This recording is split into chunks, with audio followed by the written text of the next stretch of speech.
I've not had to have the aperture so low or whatever. There's been a lot of settings. I don't even know what an aperture is. Wow. Somebody's watched this like, that's why the videos are so bad. Love Ed with Julie and MJ.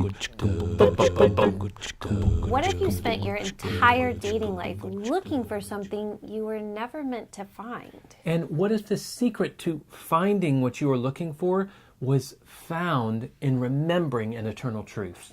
Today we're talking about looking for love on Love Ed with Julie and MJ. It's a prevalent theme in literature, music, television, film. It could be romance, friendship, or family connection, but everyone out there seems to be looking for love. We were meant to love and to be loved, but were we meant to find love? You know, when we talk about finding love, it paints this picture of working, searching, striving to find this precious gift we hope will end all our loneliness, heal all our brokenness, and ensure our happiness. Like it's a reward for all our efforts to find it. Yeah, but instead of a reward you have to work and look for, what if love is even more wonderful? What if love is something, or more accurately, someone who goes to the effort to seek and find you? Are you referring to the one? That mythological creature who will complete me. Is that what I've done after 25 years of marriage? Have I completed you? Do I have to answer that on camera? No, I don't think you're a mythological creature as much as you would like that. Listen, you out there looking for love, please hear me out. Proverbs 18 says that he who finds a wife finds a good thing and obtains favor from the Lord. But that is quite a different thing from saying he who finds love finds a good thing. Curiously, there is no Bible verse that says the same thing for finding a husband. Sadly true for you and your kind. But as for us guys, Proverbs 18 is right on. I have been blessed beyond my imagining by this woman. She has proven to be a very good thing. Okay, now you're making me feel bad for being so sarcastic when you're being so sweet. You know I'm true. I don't know what my life would be like without you. In fact, if every guy watching this video were able to enjoy the albeit imperfect but amazing relationship that you and I share, in the words of Louis Armstrong, what a wonderful world.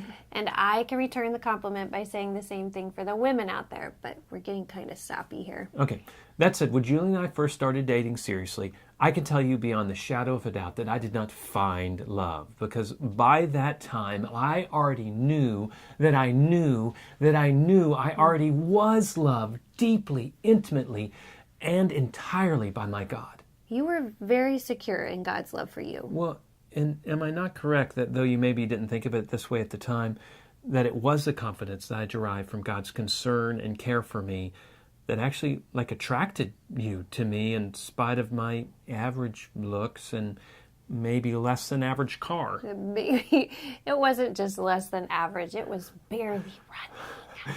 And because we're both secure in God's love, and that His love was enough, instead of feeling like we'd found love, we were able to share His love, share the love that we already knew we had from the Lord with each other. Yes, I would say that's true. And that's why we consider finding love to be one of the top 10 dumbest reasons to date. And why our final vision in our Dating 101 series is this. Date in the delight of your first love. Yes, but how did we get there before we started dating? And more importantly, how can you get to that place before you start dating so that you can date to share love instead of out of this desperate drive to find it? How can God's love ever seem as real to you as the love of a flesh and blood human? That's just what we're going to talk about next week on Love Ed with Julie and MJ. Love Ed with Julie and MJ.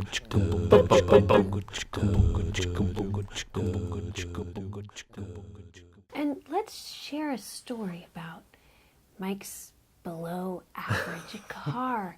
One day I got in the car and I'm like, look, there's a little plant growing in here because there was constant water in there. It leaked up underneath the dashboard. It kind of leaked down into the floorboard. Late in our senior year of college, one time I reached over to let's see, I must have gotten in and I was closing the door and the armrest just came off right into my hand. I used it as story. What was the story? It was my theft deterrent device. I could, if anybody tried to carjack me, I'd reach over, grab that armrest, and beat him over the head with it. That was what he told me, and somehow I was attracted to that, which really speaks more about me than about Michael. Going back to desperation.